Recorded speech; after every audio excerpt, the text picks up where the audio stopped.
আল্লাহকে যে পাইতে চাই, রসুল নামের রশি ধরে যেতে হবে আল্লাহর ঘরে, ঠিক না?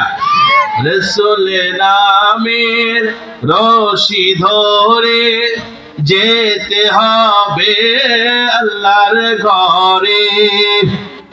নদী তরঙ্গে যে পড়েছে হায়, নদী তরঙ্গে যে পড়েছে হায়, দরিয়াতে সে আপনি মিশে হযরতকে ভালোবেসে, আল্লাহকে যে পাইতে চায়।